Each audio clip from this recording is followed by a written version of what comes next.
tardes. Última mesa del día.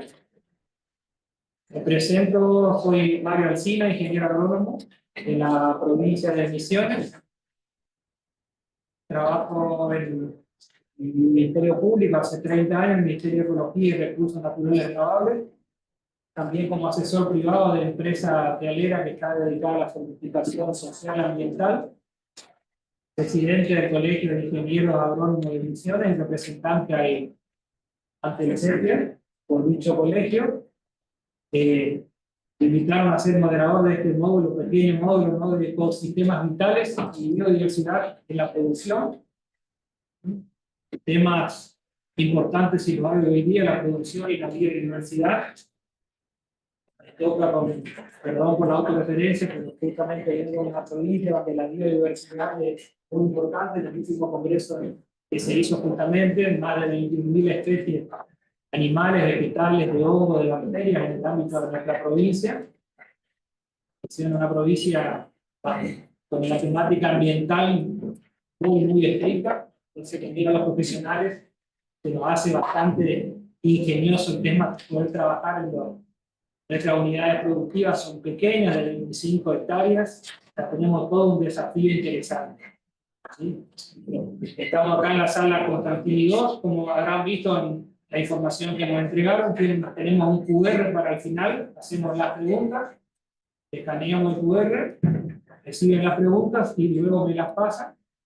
Y vamos a tener 3 disertantes en esta última charla, ¿sí? Arrancando por las damas. Licenciada Nieves Pascusi, que es economista, egresada de la Universidad Argentina de la Empresa de UADE, con posgrado en agronegocio y administración de la empresa agropecuaria de la Fundación Libertad. Actualmente es coordinadora técnica de la Red de Buenas Prácticas Agropecuarias. Es especialista en políticas públicas agropecuarias con 18 años de experiencia en los sectores público y privado. Combina un profundo conocimiento del sector agroindustrial, sus vínculos con la sostenibilidad y la alimentación saludable, así como una robusta comprensión de los mecanismos de articulación público-privada. Va a hablar sobre buenas prácticas agrícolas como herramientas para la sostenibilidad. Es todo público.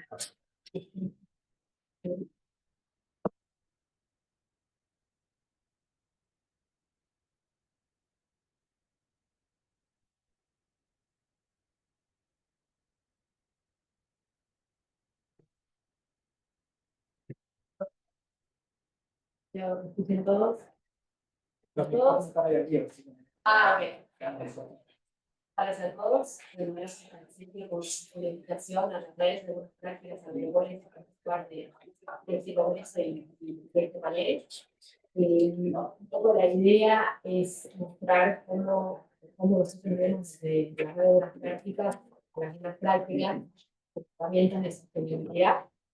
Lo que observamos es que la agricultura no solamente es un macro, sino que también es sino también que es digamos, que es un elemento esencial de los ecosistemas, donde interactúan el agua, el suelo, el aire, la biodiversidad. Entonces entendemos que digamos, estos elementos son fundamentales para la productividad y para la sostenibilidad de los sistemas productivos. Y en ese sentido, lo que consideramos que en el cómo, que serían las prácticas, cómo creamos estos elementos, cómo los conservamos, cómo los preservamos, es donde nosotros podemos pensar en sistemas productivos sostenibles y de largo plazo.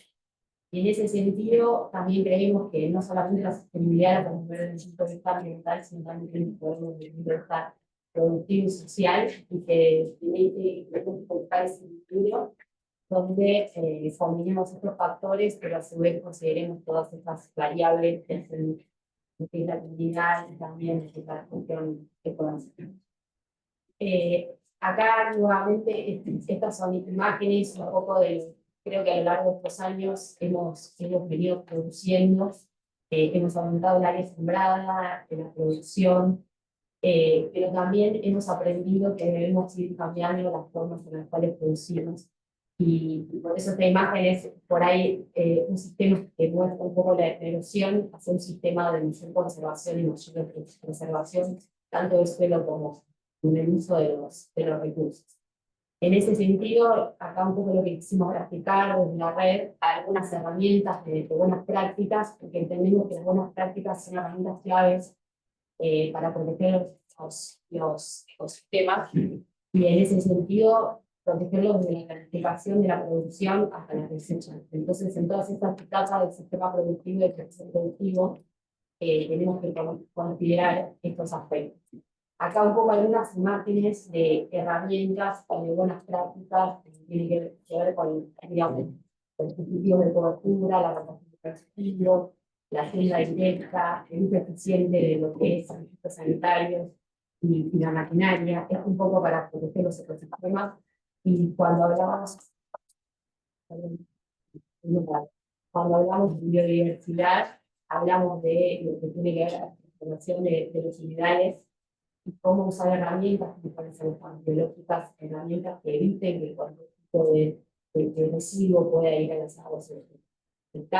También lo que tiene que ver con la conservación del suelo, con esto de aprovechar la diversidad del suelo, y cada vez más se está pensando en estas herramientas, medir la huella de carbono, tratar de ser más eficientes en el uso del recurso, en este caso del agua, y el suelo también es un factor fundamental de conservación, que nosotros tenemos que cuidarlo.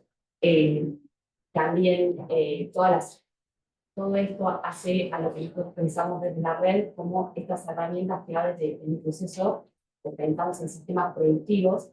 Y acá nosotros lo que hacemos es enumerar todas estas herramientas que forman parte del sistema y del proceso, cómo todo es sumamente importante y cómo es los sistemas productivos son cada vez más complejos. Tenemos que tener consideraciones para todos estos aspectos: el monitoreo de plagas, el manejo integrado de plagas, el manejo de recuperación de cultivos, el manejo de los residuos, el manejo de los recursos, que son carros, el manejo de esos recursos, el manejo de los fitosanitarios. Todo esto nos hace, cuando hablamos de buenas prácticas, todas estas herramientas que nosotros implementamos para pensar en sistemas de largo plazo. En ese sentido, hace 10 años empezamos a trabajar un grupo de instituciones, 4 instituciones empezaron a pensar en conjunto qué eran para ellas buenas prácticas, y se armó este espacio que es buenas prácticas, que es un espacio de gobierno internacional, cuando hablamos de trabajamos en sostenibilidad y en pensar en producciones sostenibles. Estamos siendo digamos, una red exclusivamente agrícola, somos agropecuarios, estamos parte ganadera. Y lo importante de la red es que hace 10 años venimos trabajando en la promoción de la implementación de las buenas prácticas en literatura en las instituciones públicas y privadas. Tenemos gobiernos, tenemos universidades, tenemos al INTA, tenemos al SENASA. Voy a pasar acá, digamos, tenemos 8 instituciones que pensamos en sistemas productivos sostenibles, que queremos difundir entre los productores estas herramientas, mostrar a los productores otras herramientas son fundamentales, no solamente para hacer un sistema más sostenible, sino también que permita mejorar su productividad a largo plazo. También tenemos los consejos de ingenieros agrónomos, tenemos a los distribuidores de insumos, los empresas que venden insumos, o sea, que tenemos una amplia representatividad, donde tenemos producción, tenemos servicios, tenemos exportación, y creo que eso es muy enriquecedor para la red, para la generación de conocimiento y también para generar confianza entre los actores, los distintos actores de la cadena.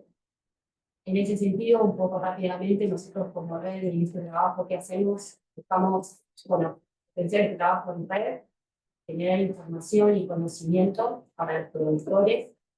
Obviamente, como les decía previamente, era fomentar la adopción de buenas prácticas, herramientas fundamentales, y también que se conozca el sector industrial y lo que hace el sector industrial, y también dialogar con la comunidad, que me parece sumamente importante, y escuchar a la comunidad y parece una protección de la comunidad y de forma en la cual se produce. En ese sentido, a lo largo de este año, lo que hemos trabajado mucho es la generación de conocimiento y de herramientas, y también es ayudar al proceso a los productores para que muestren cómo producir. En ese sentido, entendemos que los sistemas productivos son dinámicos, y en eso creemos que primero generamos conocimiento, después planificamos, después tratamos, hemos hecho autoevaluaciones para los productores, y trabajamos en la implementación, en la lista de exigencias para que implemente las buenas prácticas, y después generar seguimiento de registros, que eso nos permite generar una mejora continua, ver cómo las herramientas según prácticas que utilizamos aportan al sistema productivo y lo que nosotros buscamos, que es sostenibilidad del sistema, y también, como decía previamente, proteger y conservar y preservar la biodiversidad y los ecosistemas. En ese sentido, como nosotros, el impacto que tiene la red o lo que promovemos es de 80 instituciones que hace 10 años que trabajamos juntas. Pensamos que la forma es la capacitación y la concienciación a los productores, generar contenidos a través de las redes sociales para llegar a los productores y a las instituciones.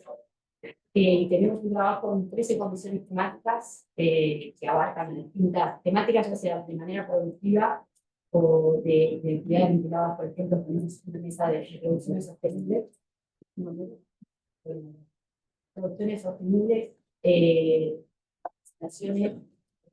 parece que es muy importante estar constantemente, como yo decía, que generamos conocimiento, es generar conocimiento actualizado y estar siempre acorde de los consumidores. También nos parece sumamente importante estar en el territorio, por eso tenemos los nodos regionales, que son los que nos permiten llegar a los productores, también pensar en herramientas acorde a las necesidades de cada una de las regiones. Y esto también ha permitido pensar en muchas provincias, varias provincias han empezado a pensar en programas de buenas prácticas y de promover el uso de las buenas prácticas en los productores y de generar incentivos para que los productores implementen buenas prácticas. En ese sentido, la red ha participado de esos programas. También en este momento estamos trabajando en un nacional en programas de buenas prácticas, porque nos parece sumamente importante que haya un esquema nacional y que cada vez más productores busquen implementar este esquema, estas herramientas. Ya por ahí ya muchos productores ya lo hacen y no lo saben, entonces también eso es parte de la implementación. Para ir cerrando, para nosotros las buenas prácticas es un compromiso del futuro. Creemos que la agricultura intensiva no es factible si no es con buenas prácticas, y todas estas herramientas son las que nos permiten un poco darle sostenibilidad al sistema. Tenemos ventajas competitivas contra nuestros, digamos, competidores, porque, digamos, los países como Estados Unidos u otros países tienen mayores problemas, digamos, con la elección, tiene que ver con la conservación del suelo, y en eso creo que tenemos un diferencial, pero tenemos que seguir trabajando activamente. Después la compatibilidad con las buenas prácticas con el ambiente. Y por último, bueno, más que nada un mensaje que para nosotros la agricultura es sostenible y diversa, y esto nos permite pensar en las futuras generaciones. Creo que si no pensamos en sistemas que implementan estas herramientas, que permitan una conservación, selección de los recursos, creo que no podemos pensar en dejarle producción o una agricultura sustentable. Así que bueno, muchas gracias. Y este es un poco el mensaje que tenemos acá de la red. Les dejo mi contacto en nuestras redes sociales, si quieren seguirnos, si quieren acercarse a lo que hacemos, que conocer más de los chicos. Así que muchas gracias.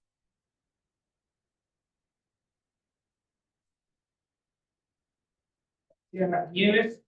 Recordar entonces las preguntas, tenemos el QR, Sala Constantini 2, que vamos a hacer al final las preguntas.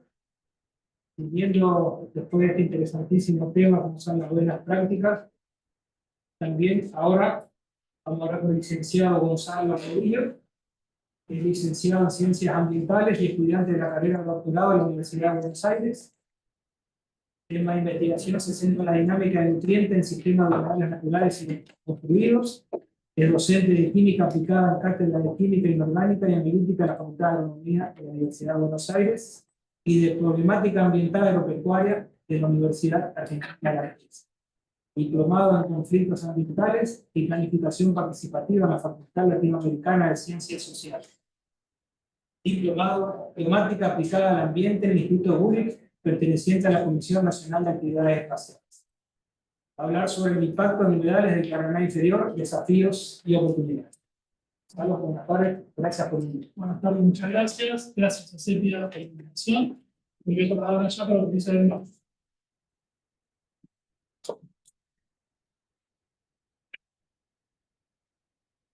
Bien, entonces la idea es compartir con ustedes.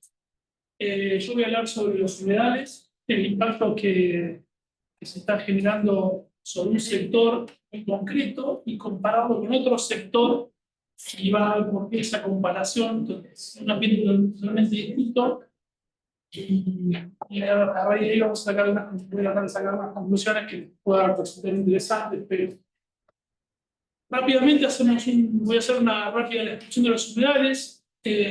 Son ecosistemas muy particulares que están sometidos a procesos de inundación y sedimentación, muy distantes de los sistemas, lo que son los sistemas terrestres y los sistemas acuáticos. No son sistemas de transición como suele creerse, y esta inundación y sedimentación periódica a la que están sometidos hace que tengan características particulares.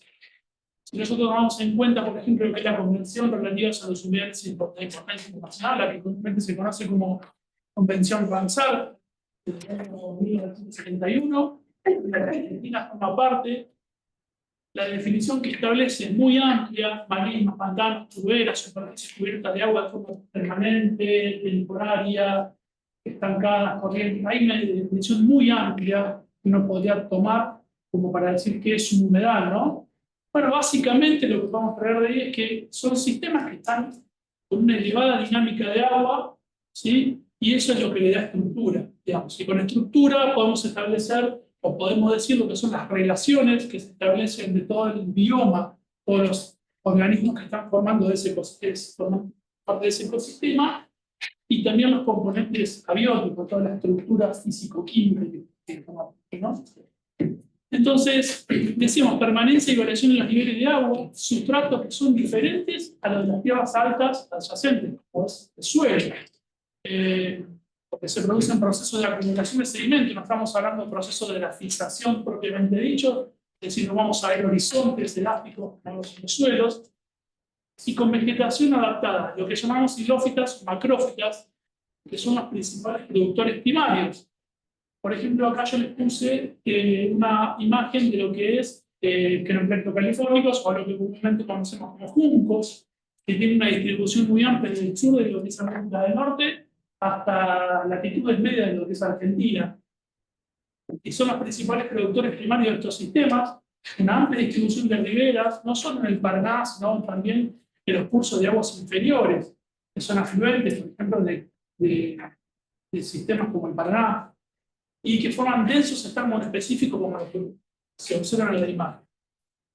Estos sistemas son muy importantes porque se produce lo que es un ciclado de nutrientes, y para lo que es nuestra temática, digamos, nos interesa mucho lo que sucede con el nitrógeno y el fósforo, que muchas veces se termina perdiendo y van a parar en estos sistemas y formando procesos de eutroficación. Y por lo tanto también es muy importante lo que es la comunidad acuática que está asociada a ese ciclado de nutrientes. Y forman una comunidad, como decíamos, de organismos muy particulares. Este es el caso entonces de los humedales ribereños, tanto de los cursos de aguas inferiores, como vemos acá en estas imágenes en las esquinas en la inferior derecha, como en otras que vamos a ver a continuación.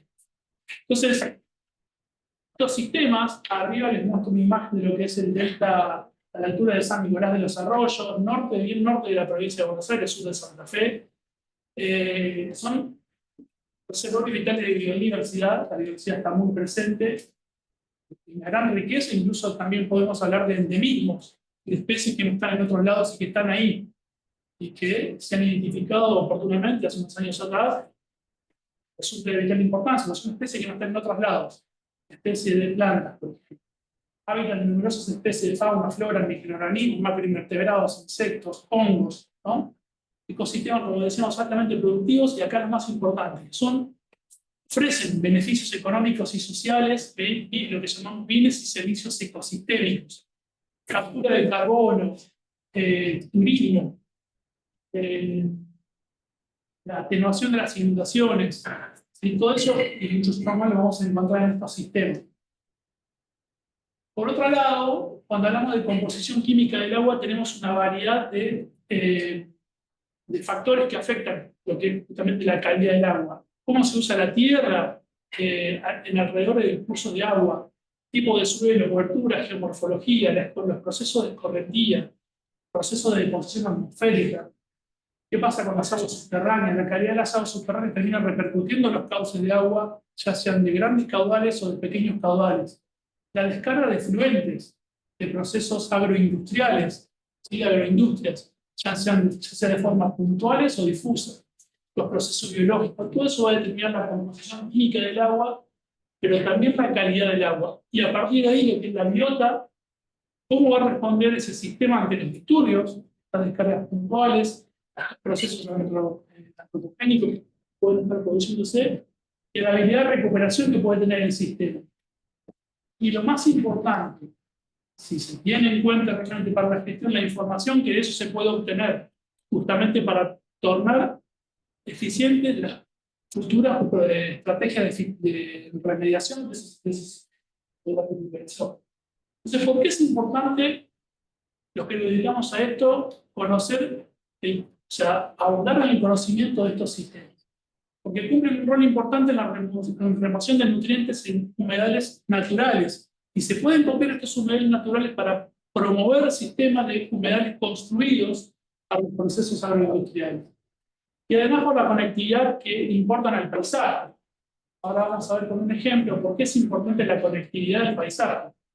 Eso, si somos, digamos, si nos enfocamos en obtener información, como decía, nos va a permitir establecer estrategias de gestión.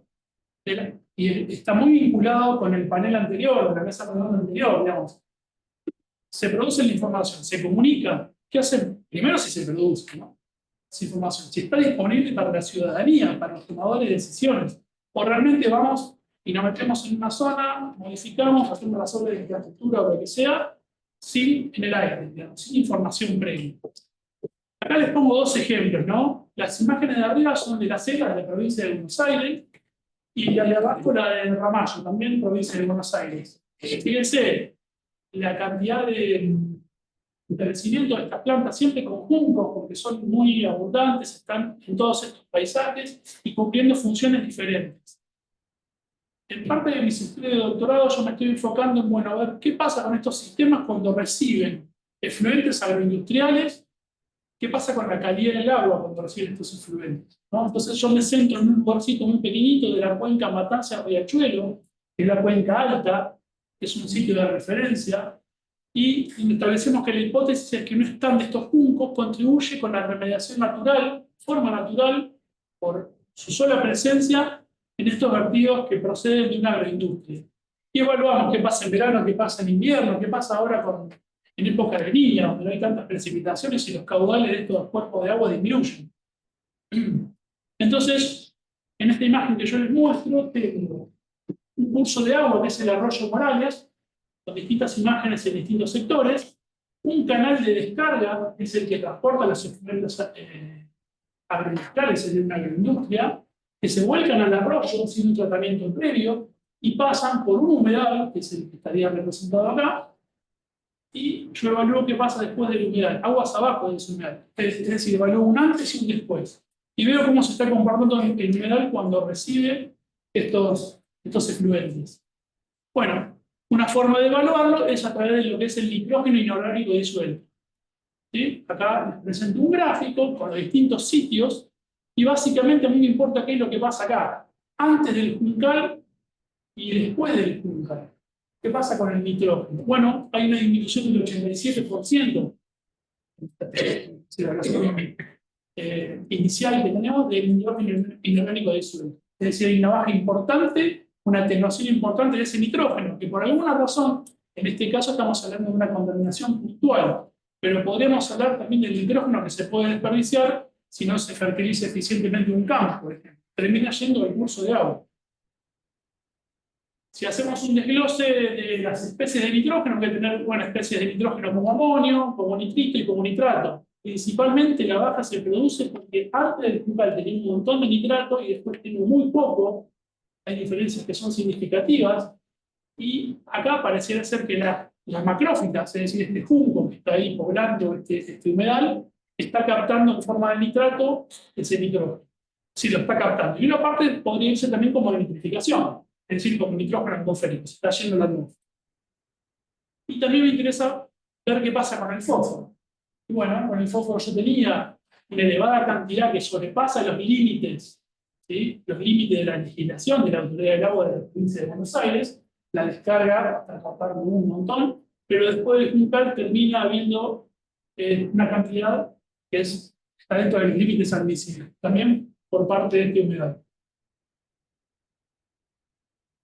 Siendo este ejemplo chiquitito, ahora voy al ejemplo del Paraná inferior.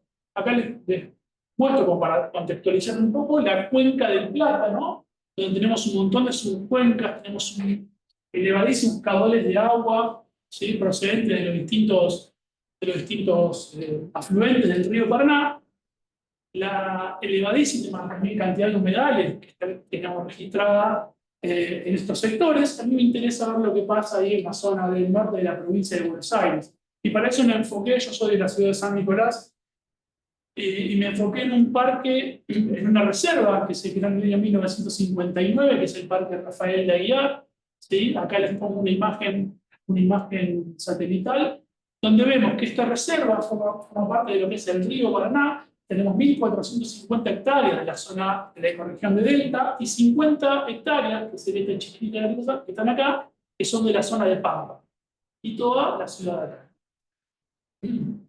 Acá tenemos bien grande. Lo que es este enorme humedal, y algo muy importante que quiero remarcar es la conectividad que tiene el paisaje. Es decir, antes de ser intervenido, esta es una imagen de abril de 2021, el paisaje se encontraba homogéneo. Es decir, no había sido intervenido en obras de infraestructura, y lo que tenemos acá es el Paraná, lo que conocemos como hidrovía, la Paraguay, por acá pasan todos los barcos que llevan los granos, exportación, entre otras cosas, y esto es un arroyo que forma parte de la reserva, con unas lagunas interiores, ¿no? Básicamente lo que sucede es que en estas cosas de cómo se informa, por eso lo quiero conectar también con lo que fue el panel anterior, no quiero dejar de conectarlo con eso.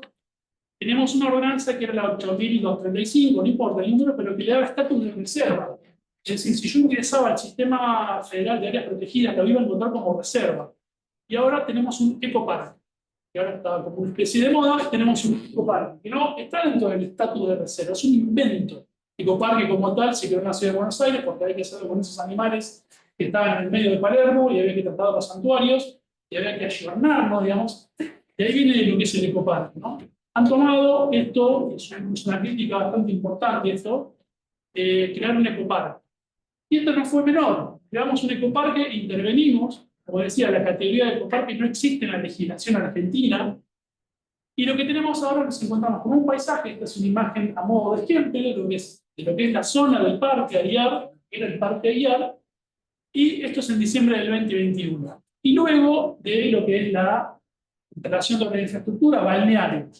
Es decir, estamos desmontando gran parte y fragmentando, que esto es lo más importante. Porque cuando uno hace los cálculos, yo los hice, tenemos simplemente un 2% de área desmontada respecto a las 2.500 hectáreas que teníamos de residuos.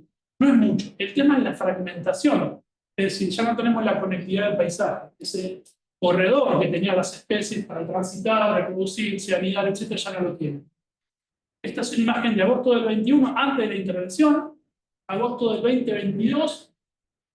Eso que vemos así como color marroncito es la arena.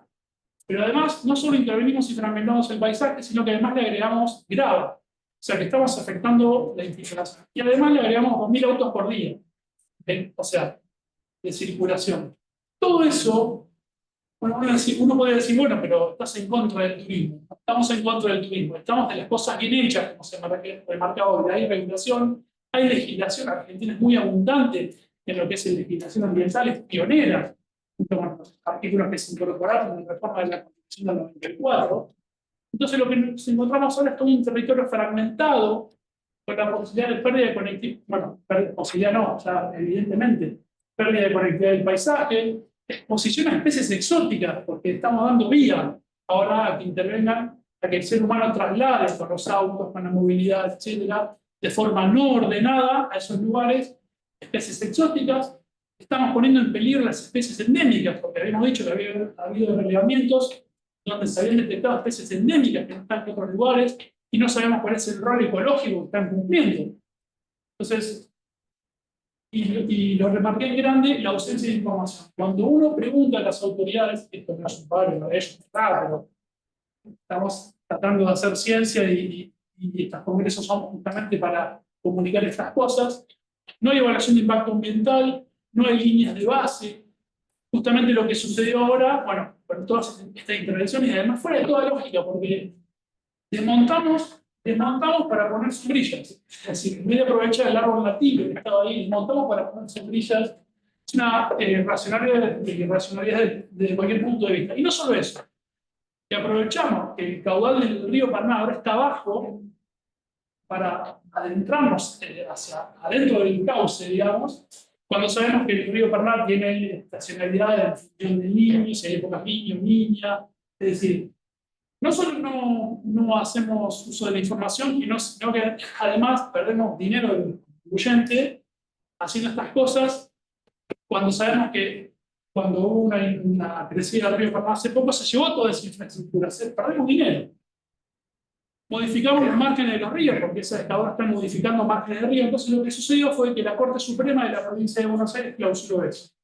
Entonces, las autoridades son señaladas de la gestión se preguntaban, bueno, pero no me dejan promocionar el turismo, San Nicolás de Caral, pero tenés la legislación. Lo único que tenías que haber hecho era implementar, hacer líneas de base. Entonces, como desafío y oportunidades, lo que se remarca acá, lo que quiero remarcar, y llevamos un poco de todo, después, por supuesto, las preguntas, que es el tema de la información ambiental, que evidentemente está sobre la mesa, porque, como decían, hemos marcado en el panel anterior, la información ambiental. Primero, se genera información ambiental. Segundo, se comunica esa información ambiental. Tenemos instituciones, universidades en el país que generan muchísima información ambiental y yo creo que hay una desconexión entre todo lo que se genera y lo que está a disposición de la ciudadanía, porque justamente para eso necesitamos planear líneas de base.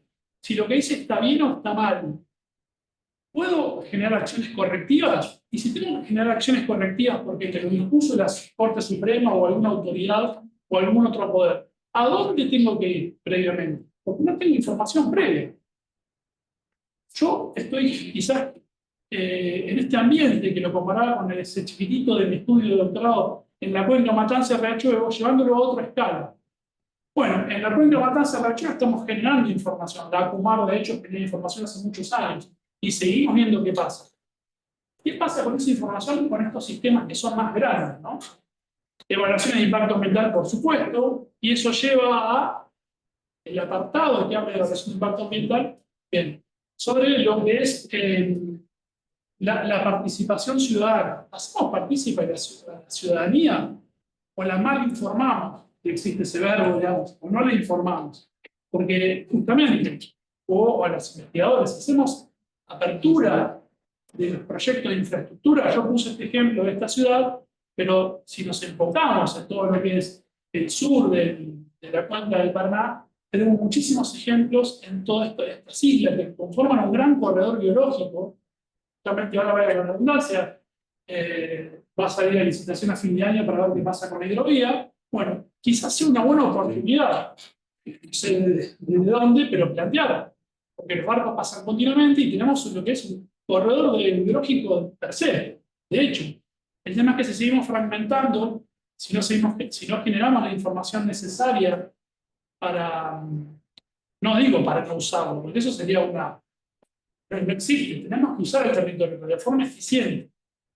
Y acá lo que se plantea también es el ordenamiento del territorio. Ahora, por ejemplo, traigo a colación lo que pasó en Valencia, que nos ha pasado a nosotros como argentinos muchísimas veces. Y los tomadores de decisiones muchas veces, todos, cambio climático. Lo primero que viene a la cabeza es cambio climático. Y ordenamiento territorial, ¿qué hicimos con el territorio? Esto intenta hacer un poco ese ejemplo, ¿no? Si ¿cómo ordenar? Hay primero ordenamiento territorial a largo plazo, 15, 20, 30 años, y eso es lo que tenemos que plantear. Por supuesto, ¿qué pasa con eso? Que cuando hablaban de la regulación de los fitosanitarios, bueno, ¿cómo bajamos toda esa información técnica a la ciudadanía? ¿no? Hay que convertirla, ¿no? Cultura local. Ahí yo, por ejemplo, puse una foto del arroyo Yaguarón, que es el arroyo que forma parte de esa reserva. Y si ustedes googlean por internet van a conocer la rica historia que es el mítico Yaguarón, que era una especie de puma con cabeza de lagarto que se comía a las personas y se les comía los pulmones para poder respirar bajo el agua. Toda esa cultura local es súper importante y se va perdiendo con esta homogeneización de los paisajes, digamos, ¿no? Con esta fragmentación de los territorios. Y por supuesto, y por último, para cerrar, los representantes legislativos, aquellos quienes legislan. Y ahora me paro con el tema de humedales, pero tranquilamente podría ser como en el panel anterior, con los fitosanitarios, todas aquellas personas. Anteriormente yo me acerqué al Consejo Deliberante del 2021 antes de esta intervención para promover el sitio como sitio Ramsar. Argentina tiene 23 sitios Ramsar. No sé si algunos conocen la laguna de Melencue, la Reserva Ecológica Costanera Sur que tenemos acá en la ciudad de Buenos Aires, que por sucesión ecológica se transformó en lo que es, porque eso era un punto de cómodo, vamos a decir lo que ahí se van a hacer los tribunales, por hicieron las autopistas, las autopistas de Buenos Aires, tiraron los escombros ahí, sucesión ecológica, y la ciudad aprovechó la oportunidad, presentó y es un sitio Ramsar reconocido internacionalmente. ¿Cuánto podríamos hacer con otros sitios que tienen importancia turística y económica en muchos lados del país, ¿no? Por último, cierro con esto, solo se puede gestionar lo que se conoce. Si no conozco el territorio, no puedo gestionar nada. Si no tengo información, eso es todo. Muchas gracias.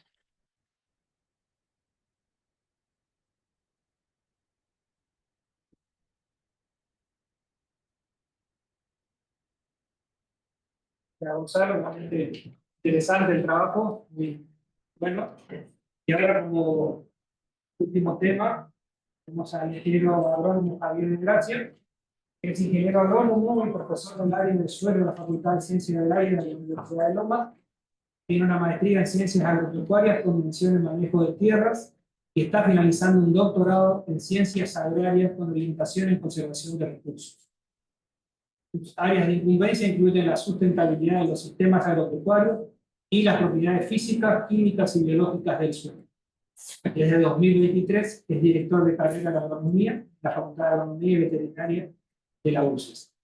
Va a hablar sobre suelos saludables. ¿Está bien?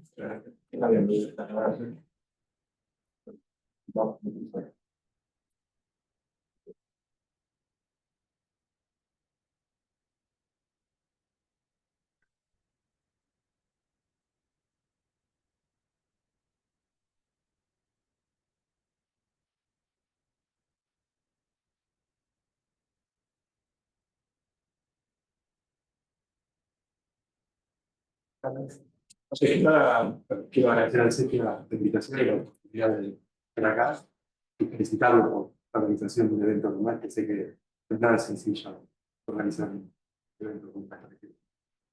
Pero yo voy a hablar de suelos saludables, voy a hacer rápido porque veo que son bastante estrictos con el tiempo, y su importancia sobre la sostenibilidad del sistema.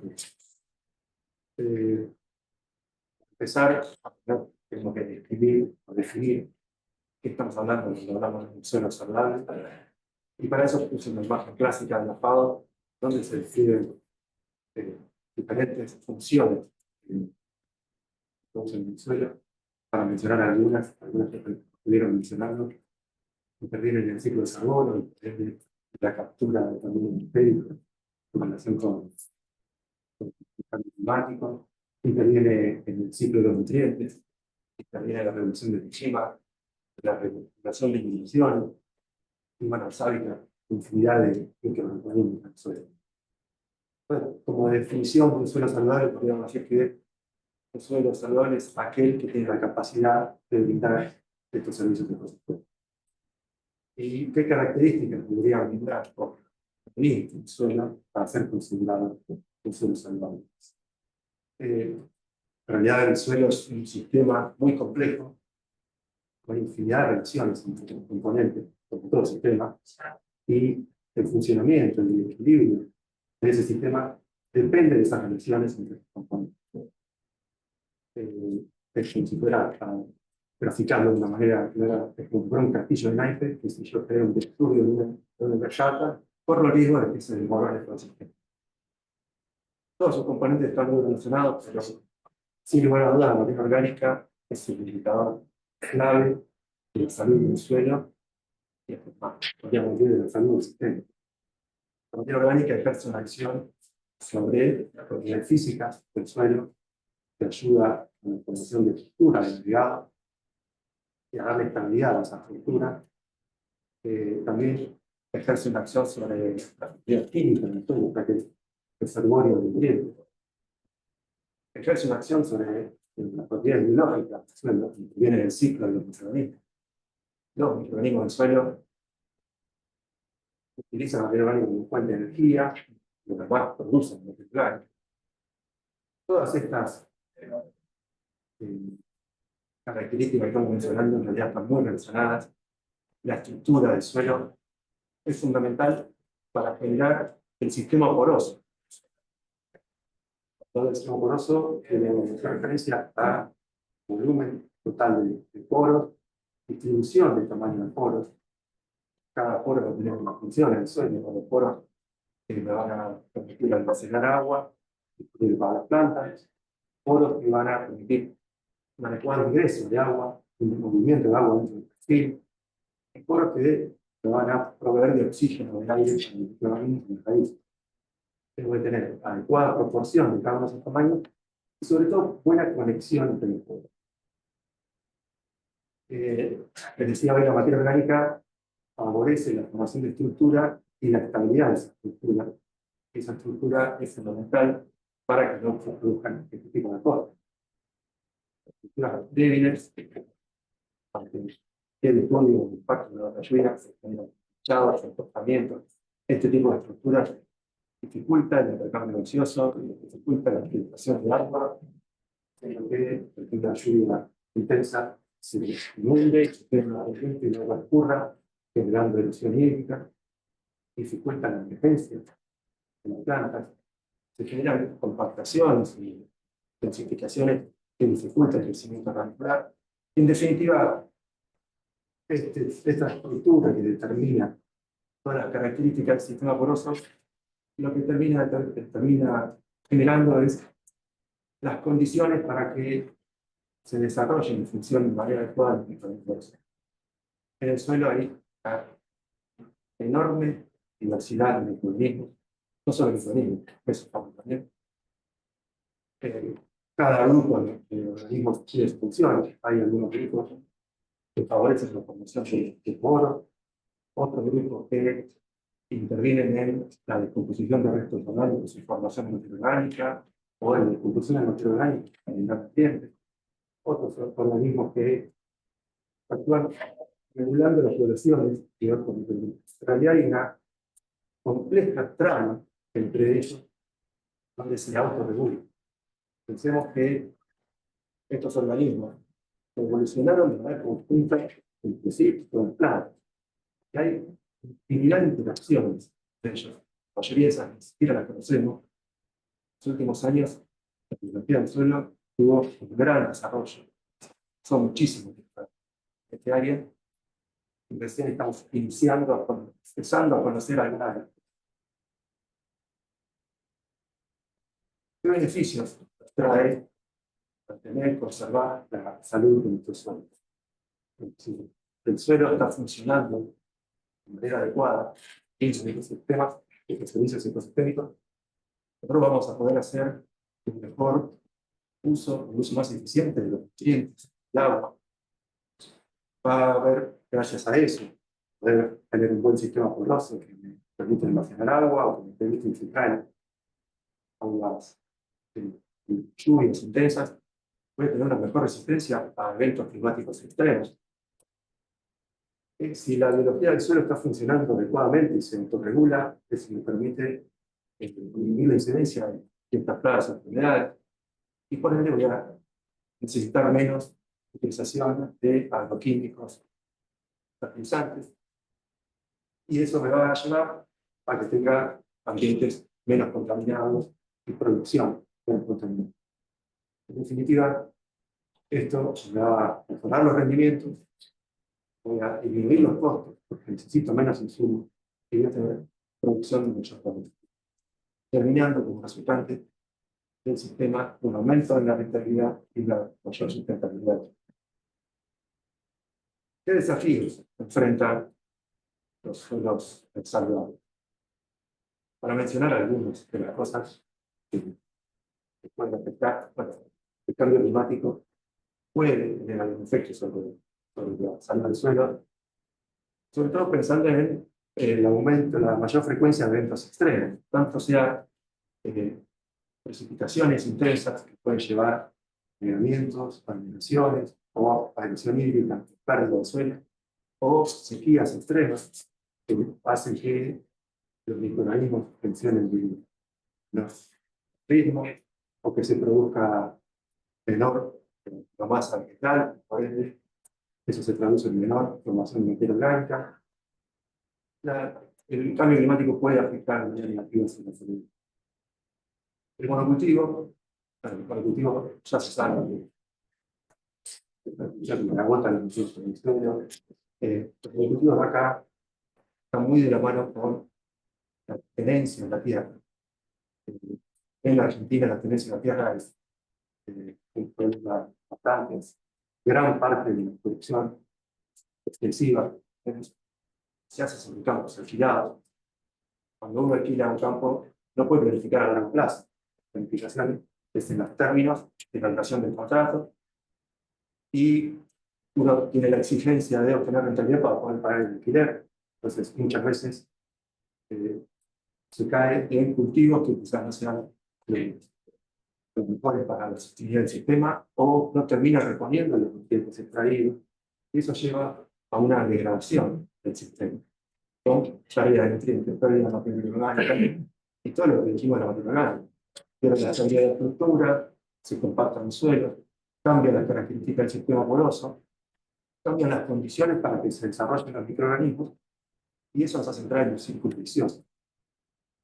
Y me obliga a hacer un uso de químicos y fertilizantes para suplir esa necesidad. Acá puse unas imágenes un poco como ejemplo de marcar algunas cosas. Esta imagen, cada circulito de esto, representa un género de una bacteria y las líneas entre ellos son las relaciones, las conexiones que tienen con otros géneros.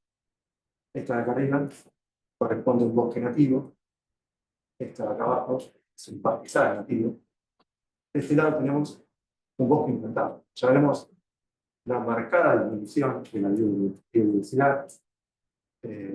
Aumentan el tamaño de cada uno de los géneros. Cuando nosotros generamos esos disturbios, es como que estamos seleccionando un grupo de microorganismos y ese grupo ocupa los nichos que estaban ocupados por otros, crecen tamaño, pero eso va a hacer que vaya cayendo la diversidad y las relaciones entre sí. Bueno, y el caso extremo es el monocultivo de soja, donde el sistema es muy simplificado.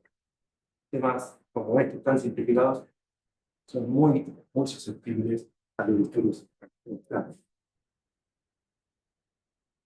Siguiendo con otro ejemplo de esta degradación que se produce, el mapa clásico de Seis Rosas muestra la evolución de la materia orgánica en la región pampeana desde condición prístina hasta la actual. En realidad se actualizaba en 2011 y mapa más nuevo, pero en muchas zonas de la región pampeana el contenido de materia orgánica cayó casi un 50% respecto a su situación original. Pensemos cuáles son las consecuencias de esa caída de materia orgánica sobre la calidad de la estructura, la calidad de la estructura, el sistema poroso y por ende las condiciones para que se desarrolle esta materia orgánica. ¿Qué prácticas podemos realizar o utilizar para tratar de mantener o mejorar los suelos saludables? Bueno, la siembra directa es una de las prácticas que tiene muy amplia difusión en Argentina. Más del 90% de los profesores agrícolas de Argentina hacen la siembra directa. La siembra directa, al no disturbar el suelo y al mantener una cobertura vegetal, permite mantener más húmedo, pero lo protege del impacto de la gota de lluvia permite mantener la humedad del suelo, entonces mantiene las condiciones para el desarrollo de la microbiología. Pero la siembra directa por sí sola, si que yo no tengo buena cobertura vegetal, esa siembra directa tampoco va a funcionar. Necesito tener rotación de cultivos, diferentes cultivos que exploren distintas profundidades del suelo, que tengan distintos requerimientos, que produzcan rastros de distintas calidades, que corten ciclos de enfermedades y malezas. Y muchas veces no alcanza con estas rotaciones de cultivos agrícolas de renta, y no es necesario incluir en la rotación cultivos de cobertura, cultivos de servicio.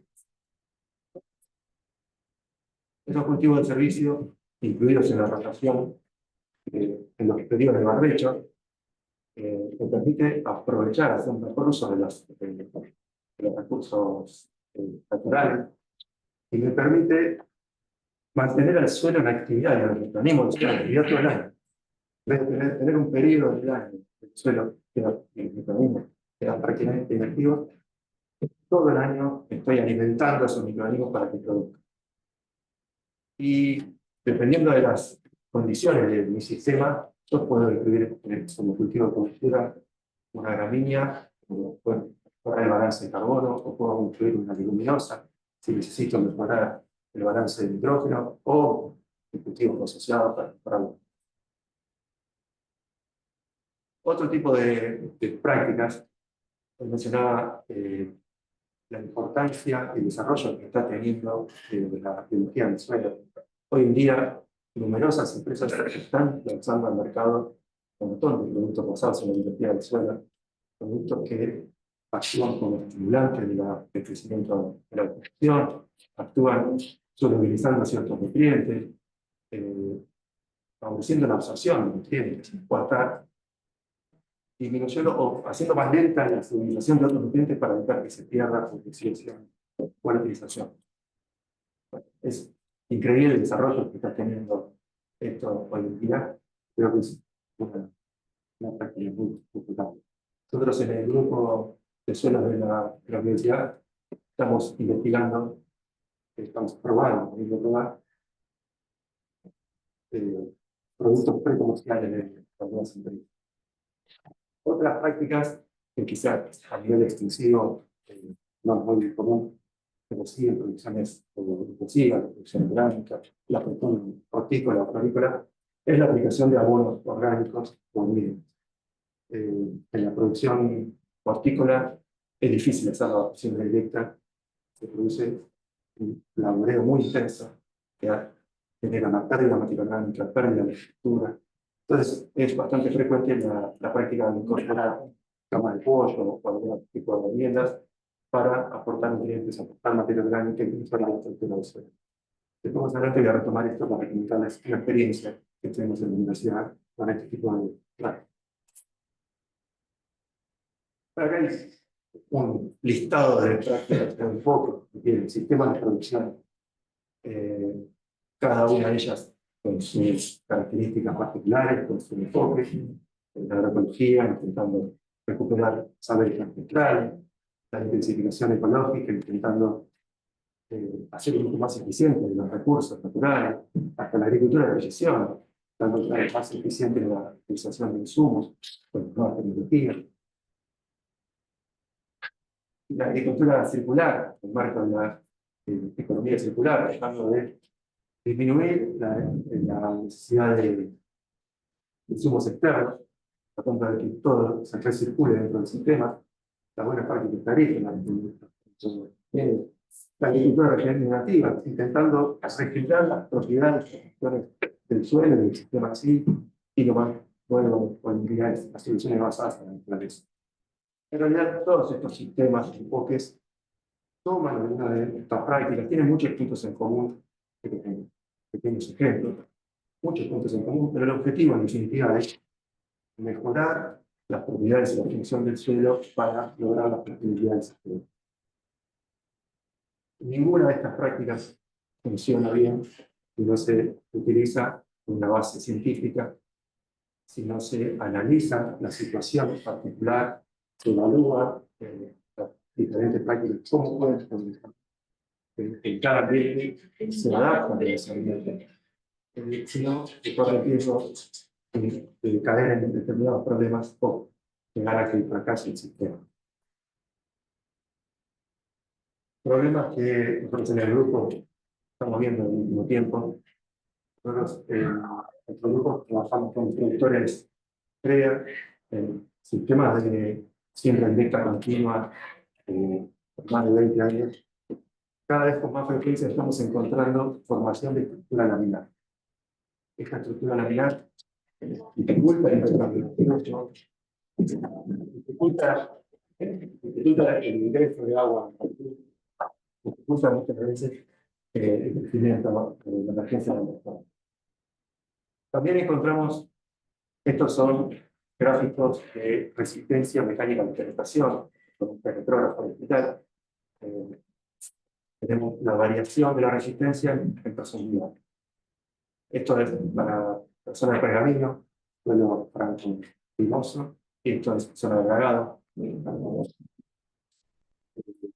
Nos encontramos que entre los 10 y 20 centímetros, 12, 15 centímetros, se produce un fuerte incremento de la resistencia mecánica de la penetración. Eso es debido al tránsito de los maquinarios, el planteo de submedida. Se produce esta compactación subsuperficial. Y esto es por tránsito maquinario, acá en pergamino, a esta profundidad ya es una compactación genética, acá aparece el BT. Estos suelos mantienen BT cuando lo mantienen por debajo. Y esto es independientemente de la rotación, acá estamos trabajando con distintas rotaciones y reconstructivas de BT. Y en distintas texturas. Esto de la estructura laminar lo vemos más frecuentemente en texturas que dan su perspectiva del vino. Esta compactación subsuperficial se eventual. Esta determinación se les hace con el suelo capacidad de cambio. El suelo empieza a secarse, la resistencia aumenta. Y a lo largo del ciclo de cultivo, la mayor parte del tiempo el suelo está por debajo, ¿cierto? Satura en la lluvia, se drena el agua gravitacional, se mantiene la capacidad de campo un tiempo, pero después gran parte del tiempo está por debajo de la capacidad de campo. Quiere decir que las raíces están sufriendo resistencias mayores. Lo ideal sería no sobrepasar ciertos umbrales críticos, niveles críticos, que me obliguen a tener que romper esa compactación con la labranza. La labranza me genera buena porosidad, pero esa porosidad es inestable porque se pierde rápidamente, y además los poros son desconectados. La simularidad que yo decía genera poros continuos, poros conectados, es lo que intentamos buscar. Bueno, creo que para romper esta compactación lo ideal es hacerlo con raíces. Hacer muchas raíces, muchos cultivos con diferentes tipos de raíces. Hoy en día, con estos productores, se está analizando la necesidad de volver a un esquema de rotación agrícola de cultivos agrícolas anuales, cultivos de 5 o 6 meses, producen pocas raíces y poco profundas. Una pastura de 3, 4, 5 años tiene mucha producción de raíces, mucha mayor profundidad. Y además, cuando uno pastorea, la planta restablece el equilibrio entre la bacteria y las raíces, se mueren parte de las raíces, generando polvo. Lo otro que les mencionaba hoy es la utilización de abonos en vidas orgánicas. En el grupo trabajamos con productores hortícolas de la zona de Florencio Varela, donde se utiliza cama de pollo. La producción de pollo en la Argentina utiliza antibióticos de manera profiláctica. Con el proceso de compostaje de la cama de pollo, se generan altas temperaturas donde se produce lo que sería una pasteurización. Ciertos patógenos se mueven y uno podría suponer que ciertas toxinas o ciertos tóxicos se desnaturalizan. Bueno, lo que vimos, realizando un compostaje adecuado, y muchas veces el productor no lo hace con el tiempo suficiente, en casos extremos se lo explica de manera directa. Realizando el compostaje adecuado, no se llega a desnaturalizar los antibióticos que se usan en la producción de pollo. Esto no solo trae problemas, pero aplicamos antibióticos al suelo, perjudicando la microbiota, sino que esos antibióticos son tomados por la planta. Nosotros detectamos antibióticos en hojas de lechuga. Es decir, que al consumir lechuga estamos consumiendo antibióticos, generando resistencia a los antibióticos y todos los temas que eso puede. Bueno, para terminar, son reflexiones finales. Vimos la importancia de mantener la salud del suelo para la sostenibilidad del sistema agropecuario. Creo que la sostenibilidad del sistema agropecuario es una responsabilidad de todos. Y por ende, el Estado debería generar políticas para fomentar que los productores quieran en práctica recuerden a la sostenibilidad del sistema. La sociedad debería concientizarse sobre la importancia de todo esto, un poco para levantar al Estado que tiene esas políticas, un poco para actuar como control del productor. Creo que en ese punto estamos bastante bien. Hoy en día la sociedad es muy consciente, mucho más las generaciones actuales que las generaciones anteriores. Bueno, para terminar, una reflexión final, un poco teniendo en cuenta lo complejo de la situación del tiempo que estamos viviendo en el país, donde quizás se pone en duda la importancia de la educación, del sistema de ciencia y técnica. Creo que para alcanzar la sostenibilidad del sistema de producción hace falta más y mejor educación, más y mejor investigación, más y mejor instrucción para que los nuevos conocimientos lleguen a todas las personas.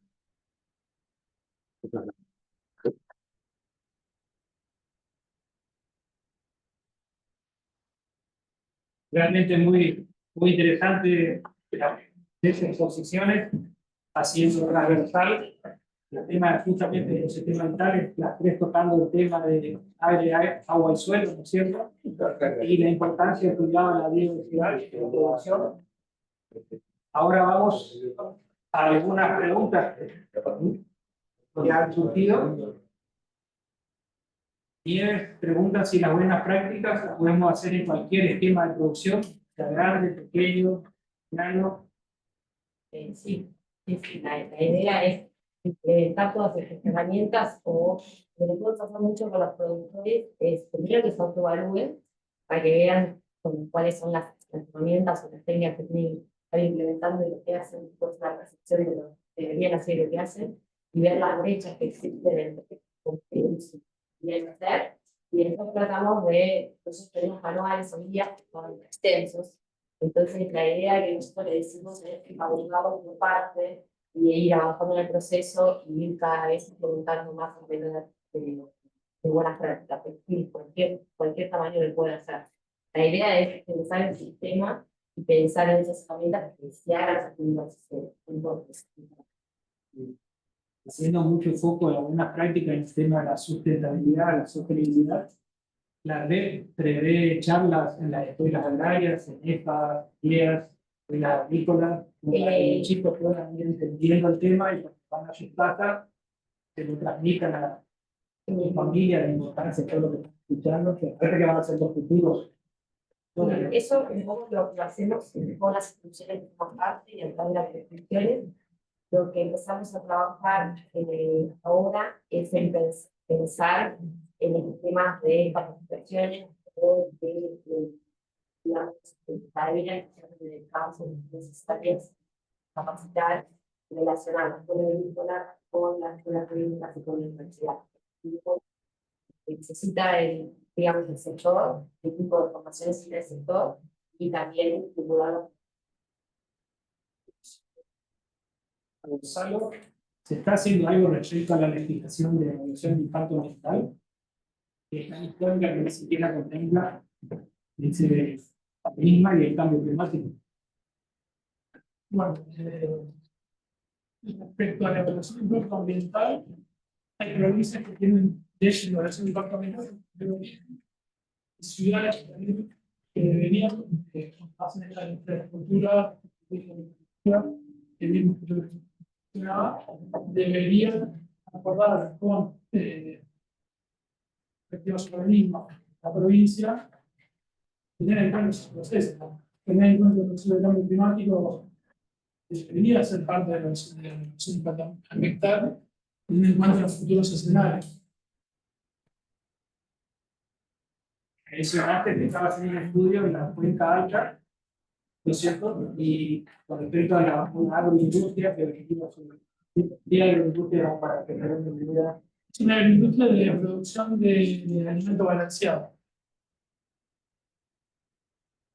La idea sería poder, bueno, viendo el impacto que eso genera, proponer soluciones alternativas. Por ejemplo, estamos trabajando bastante en la cátedra y en la Facultad de Economía de la UA, electrónica y analítica son más unidades construidos. Es decir, proponer alternativas de remediación antes de que ese efluente llegue. ¿Es el cambio climático lo están midiendo en presencia o ausencia de especies? ¿Lo están observando? No, yo particularmente no trabajo con cambio climático. Yo trabajo con calidad de agua. Eso me queda exento.